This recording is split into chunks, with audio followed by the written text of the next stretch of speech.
no Muslim players in the English Premier League. But last year, here at Newcastle's St James's Park, no one was left in any doubt that they'd arrived. Comes off Dunn, it's Taylor! Now Demba Ba! Newcastle 1-0! Demba Ba and Papas Cisse celebrated a goal with a Muslim prayer. I'm a striker, I love scoring goals, and every time I score one goal, then I'm more than happy. That's why I prostrate. It's a kind of submission to, not to anyone, but to Creator. Our religion is the most important. It's even more important than the football. The Premier League now has nearly 40 Muslim players, enough for 3 football teams. In this programme, we'll talk to players and managers and find out what impact Muslims are having on the English game. It's important to understand the basics of every religion. I find England is a very good place for practicing the religion. Everything I do for God. And if God is happy with me, I am happy. But how is a profession with a reputation for nightclub brawls, boozing and excess dealt with teetotal players who value prayer and fasting? We still go to the nightclubs. Don't worry about that. And we'll find out what inspired 40,000 Newcastle fans to start chanting about Ramadan. To have a chant like that in the corner with Newcastle United has got to be acceptance. And follow Wigan Athletic goalkeeper Ali Al-Habsi as his team triumphs in the FA Cup. When it comes to Islam, some might say British society needs positive messages of integration more than ever. Could English football offer up a surprising model for the future?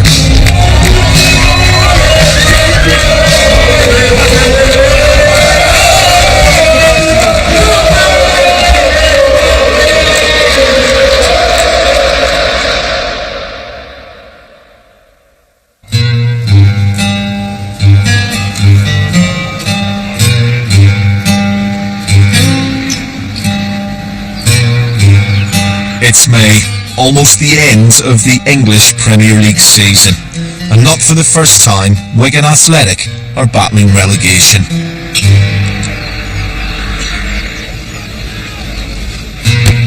Goalkeeper Ali Al-Habsi trains 4 times a week, but there are other commitments in his life which rank much higher. As a practicing Muslim, Ali must pray 5 times a day.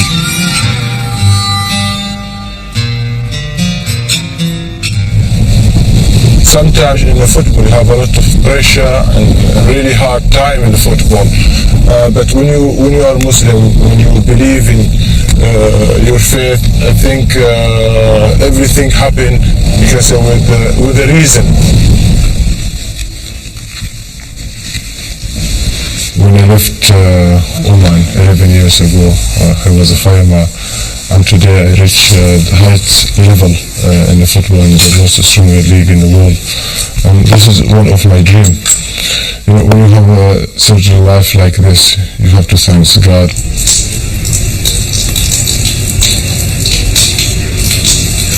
When I used to play for Bolton Wanderers, I used to came here with Sam Allardyce and rest of the players, and we quite enjoy it. So Sam Allardyce said when he came outside the door, he said, I only got 5 minutes, I've not got much time.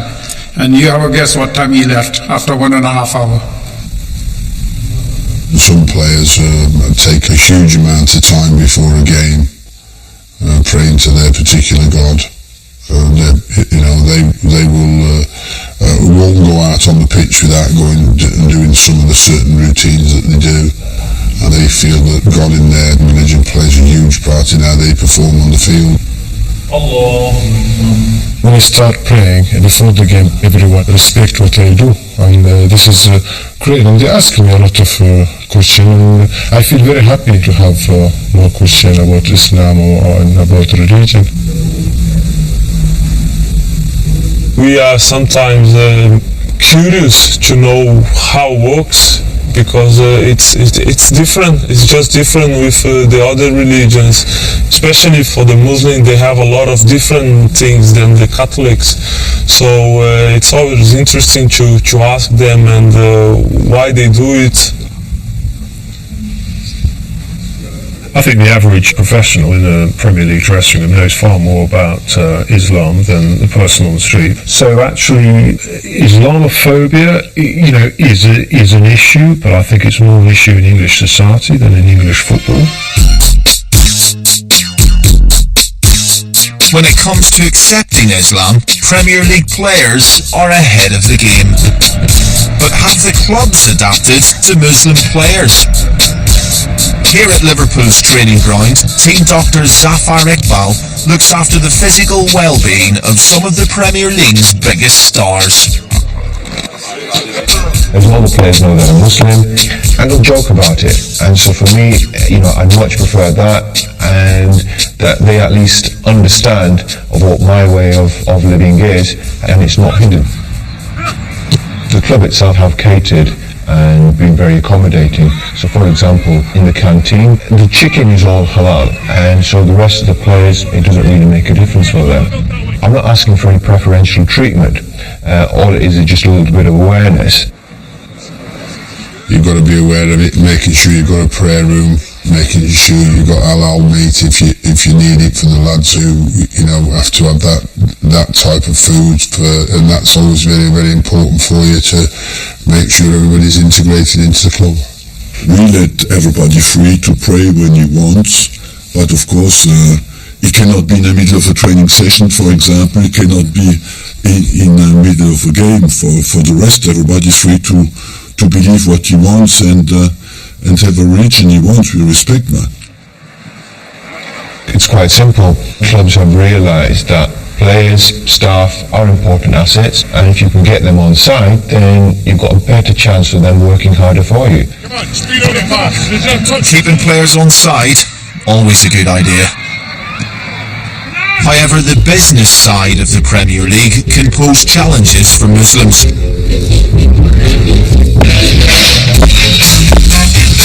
Mamadi Sidibé comes from the same mean streets of Paris that produced Didier Drogba and Thierry Henry.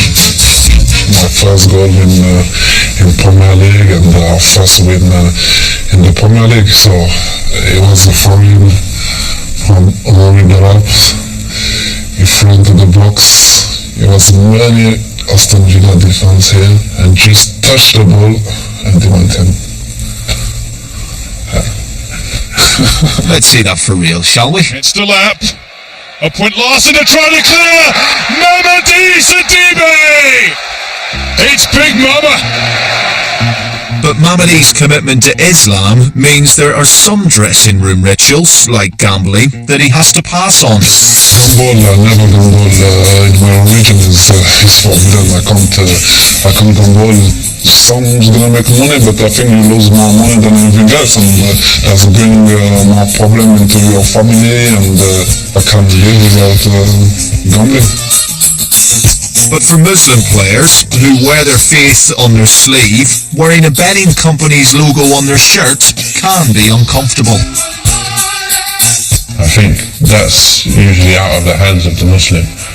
Although he's not allowed to obviously gamble, I think that's something which is definitely out of the way and something that you cannot affect really. We are the players, and all these things is coming from the football club. It's not about, we can't do about it anything, because only just go there, we do our job. But one thing Muslim players can control is how they use their wealth. Arsenal player Abu Diaby has his own charity and supports other good causes like this one in London. 14, you 14 you? We live in a society, and you feel like there is a lot of everybody are different, but the difference has to bring people together. And by doing charity activities to help people, I think is a very good thing to live together. One question: when you're going to sign for Tottenham Hotspur? Is a good one. Lots of Premier League players have their own charitable foundations, but for Muslims, charity is one of the foundations of their faith. When you become famous and you got the money, you know what you have to do, because as a Muslim you have to give 2.5% of your money away, like every year. So does he give away 2.5%? Yeah, I'm a Muslim, I have to. 2.5% off the pitch, 110% on it. Back in Wigan, Ali Al-Habsi has helped his team get through to their first ever FA Cup final. As the squad heads down to Wembley for the big match, some unlikely Wigan fans have already arrived. It's a beautiful set, you know, imagine it's fun.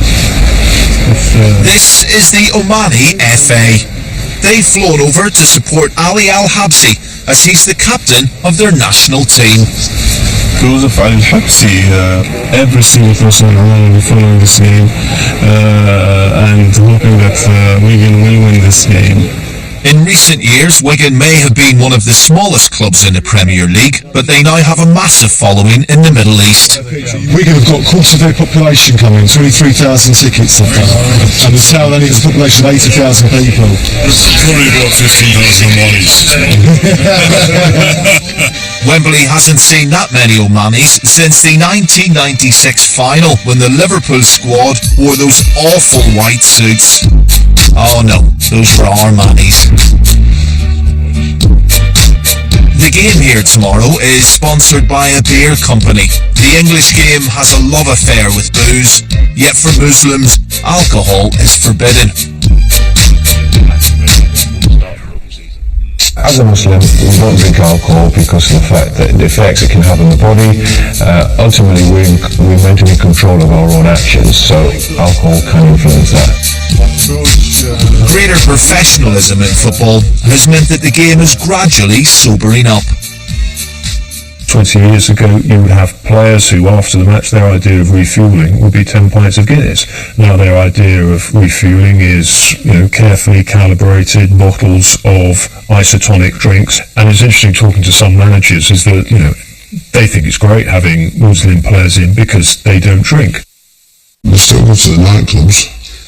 Don't worry about that. So I think that generally we drink fruit juices and stuff like that, so they are capable of training without having intoxicated the body with alcohol. Dr. Zafar Iqbal has found that even in the mayhem of victory, players have been careful to keep alcohol away from them. We were playing in the Carling Cup final, and after the game, the players, who were obviously going to be spraying champagne about, made sure that I wasn't in the dressing room, kept me out of it, and even went to the extent of removing my clothes from the dressing room as well. So it's that kind of understanding and acceptance which, for me was very touching and made me feel accepted. But has the football establishment in England moved with the times? Wembley, the Omani FA are collecting a new cup for their own domestic competition. But due to the influx of top Muslim players, they're not the only ones getting a new trophy. Traditionally, British football awards champagne to the man of the match. I was running for the match, but they said to me, we know that you're Muslim and you don't take non-alcoholic bottles. So what did they give him? Nothing. Nice. Yeah, I had the champagne, but when I take them, I always throw them out, because if it's forbidden for me, I can't also give the champagne to someone else.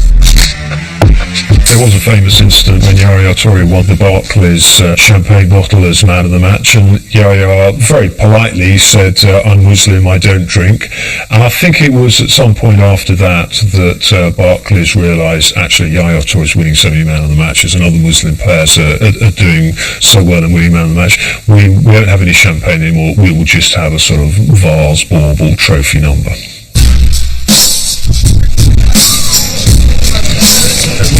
It's It's the day of the FA Cup final between Wigan and Man City. Wigan are massive underdogs. Fans arriving at the stadium have come more in hope than expectation.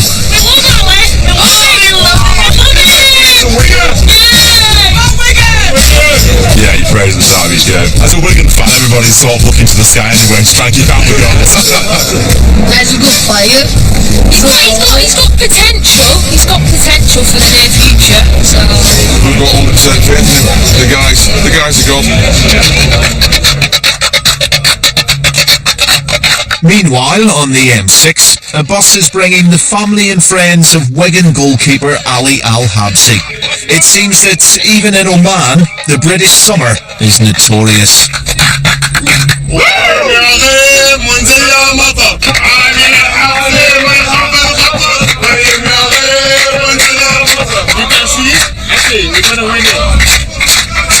It's a big day for Wigan, but it's just as big back in Oman. Ali in Oman is like the David Beckham over here, or Wayne Rooney. Ali is over there. Majority of Muslims people around the world are very proud of Al-Habsi. I'm a fan of Arsenal, to be honest with you. People portray Islam as being extremism, and I think this today shows that Islam distances itself from all this bad publicity. Coming off now M6 junction 38, we're heading to a nice Arabic restaurant for maximum 115 minutes. Joining them on the bus is Ali's friend Dave. He's Wigan through and through. All Wiganers are known as pie eaters, but today Dave's getting a taste for something entirely different. A rice dish from Yemen called Mendi. I don't think I need to learn the words to the songs. I'm a bit stuck on that, to no disrespect, but it's been fantastic, and now I'm going to have my first ever taste of Arabic food. There's quite a lot for 3 people on there. I'll never starve for it that way. I doubt Dave will ever go hungry. But for Muslim players, food is at the centre of a conflict between their football and their faith. Ramadan. It's a 30-day period that can come at any time of the year and any time of the season. Well, guys, let's pray. The aim is to get closer to God, and to do this, Muslims don't eat or even drink for up to 18 hours a day. The only issue I've got with regards to religion and football is when some of the players are obviously fasting through Ramadan, and they're not the player that they could be. We just hope that don't affect the performance, because if affect the performance, it will affect the team and will affect themselves as well. They're so starved of nutrition and fluids, and they can quickly fatigue and quickly feel faint and disorientated. You don't want to upset the manager or your team or your club, and also God on another side. The controversy surrounding Ramadan is one reason why Riz Rahman wants to educate the managers of the future. You never ever know when the situation they're going to find themselves in. As an example, if Alan Pardew at Newcastle gets a sack next week, Mark Viduka goes into position, he could inherit a squad with 40% of Muslim players. So if he's had that training and awareness, they're better equipped to deal with them. Anyone know what Ramadan is? Fasting. Yeah, fasting. In the summer now, it's going to be 18 hours. 18 hours. Oh, 30 days. 30 days, yeah. Like Nathan Ellington, he said it don't affect him. But when he's playing for one certain manager, the manager sort of dropped him, because the manager made his mind up that because he's a Muslim, it's going to affect him, so I'm not going to pick him. You think that's fair, right or wrong? Doesn't matter what he's saying. I know that he's boring when to do it. So I think if I was a manager, I think I would probably put him on the bench and play him the last 30 minutes or something. You're right. You know what? Yeah, it is course it's going to affect their play. I'm not saying they're not human, because they are. The league's first do talk to him, and if all the tests he can run just as much as somebody's drinking or somebody's eating as much, then why put him on the bench? Yes, we had a Muslim, and in Ramadan we used to have morning off. None of the boys cared. Like, even half hour before match, he'd be nowhere to be seen because he'd be in the mosque, or he'd be outside at a coach service station. We'd stop, we didn't know why he stopped, see him out on his mat in the middle of the car park praying. No one really cared, you know. The dilemma for a player during Ramadan is that they have to be in peak physical condition, and if they are fasting throughout the day and it is maybe an evening kick-off and they've had 12 hours without taking in sort of fluids or foods, then that is an issue. Balancing the physical demands of the game with the religious requirements of Ramadan isn't always easy. Both players and managers have to make compromises. Every time I had a manager that was not happy with it, I just tell him, listen, I do it. If my performance are still good, then I keep playing. If it's bad, you drop me on the bench and that's it. They would prefer me to not fast, but they understand. They understand that is a special moment for me, and again they try to accommodate things to make me better. I make sure, like on Saturday, on the match day, I'm not fasting, and also probably to not give excuses to people saying, look, he's fasting, that's why it's not been good. But there's nothing to do with that, because you have some players, they're fasting on the match day, and they're doing very well, they're playing very well, there's no problem. 2 years ago, Ramadan became part of football folklore. When Newcastle signed Demba Ba, the fans got a hungrier striker than they'd bargained for. However, a lack of goals put a spotlight on his fasting. People say it's because of Ramadan. I just said because of, getting a new team and stuff like this. And I'll start scoring goals just after Ramadan, so players, supporters, fans in England are very good at finding songs. Newcastle fans affectionately reworked the Depeche Mode song Just Can't Get Enough into a jubilant chant.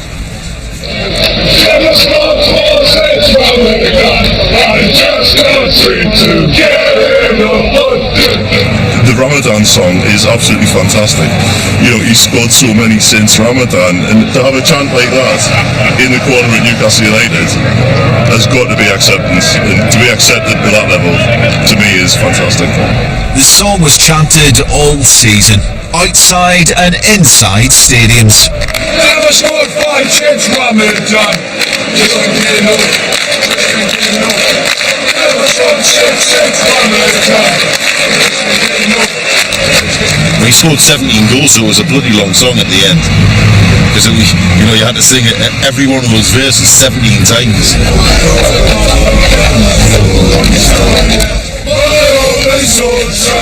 Back at Wembley, the mist may not have descended, but the heavens have opened.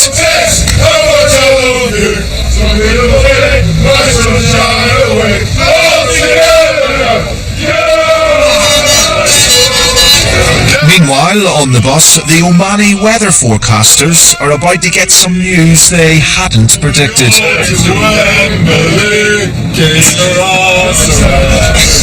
Alcaz is played, is it nets? You're joking. He's on bench. Ali's not been chosen to play. He'll sit on the bench as a substitute.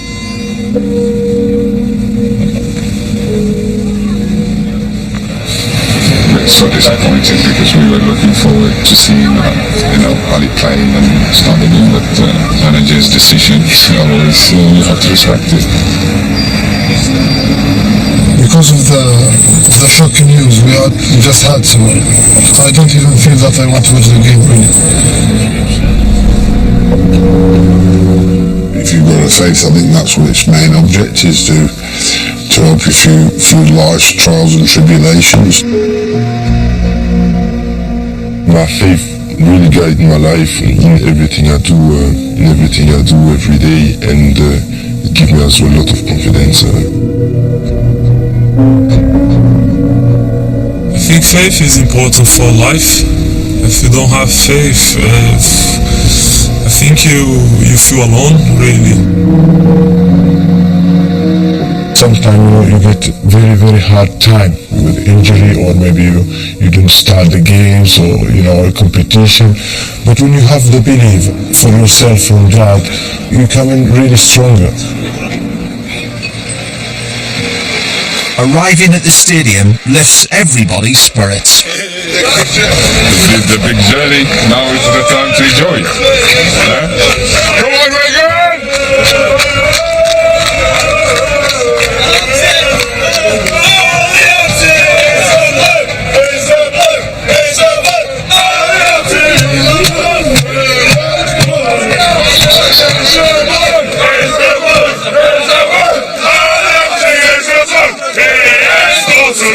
I think we live in a multicultural society, full stop. Today, like I think while you'll never get rid of some of the problems that occur, generally in football, we're all blessed to be footballers and we're all blessed to be together. Look at the people. Look how much they like Ali. You know how much Ali also likes those people, so we are happy at the end now. People occasionally criticise English football as being behind the times, but actually it's way ahead of the time. It's maybe how society really should be. I'm a from a man. I'm not a Wiganer anymore. Here's my news outlet.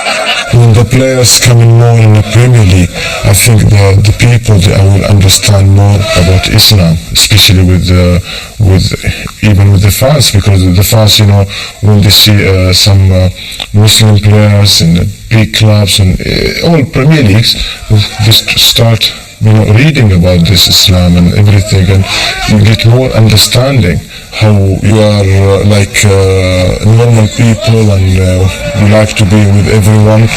Inside Wembley, Wigan pull off one of the biggest FA Cup final upsets ever. Rapid time, 3 minutes.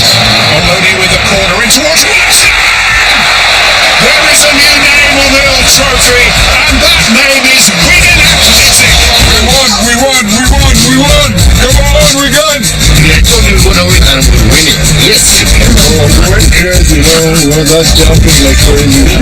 So how does Ali think the people of Oman will be feeling right now? You can see a lot of faces here in the stadium today, lovely, and so happy. And my friend said to me, you're going on a coach room, would you not feel isolated? It's a bit strange for you, the only white person. It doesn't matter.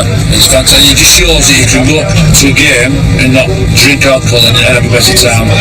Absolutely overwhelmed by this. I've waited all my life. Muslim players from abroad, like Ali, have thrived in the English Premier League. But as yet, no British Muslim has ever walked out on the Wembley turf as an England player. Scotland, Wales and Northern Ireland also haven't fielded a Muslim footballer.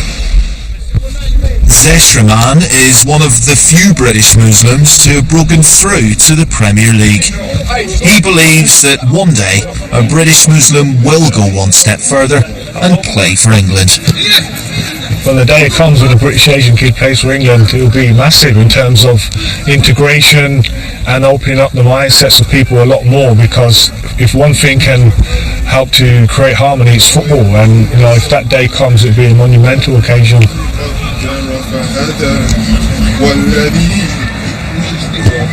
These sessions, where young Muslim players can both play and pray, are one way of encouraging the Muslim stars of the future. It's very disappointing that there aren't more homegrown Muslim footballers, but it also took time for black players to come through and represent England. It will happen. The door is open for them to get in. To have a Muslim lad wearing this, it'd be a remarkable achievement for someone, and I'd invite them down to my house for some coffee. There's no doubt that one day a British Muslim will wear the 3 lions on his shirt, because that is football's greatest strength. It celebrates raw talent, no matter where you're from or what you believe. It doesn't matter about religion, it's football, it's just a game. something heartening about a Muslim fireman from Oman becoming a hero to a town of northern Pirates. This is the English game in all its unexpected and unlikely glory. To paraphrase Jimmy Greaves, it's a funny old game.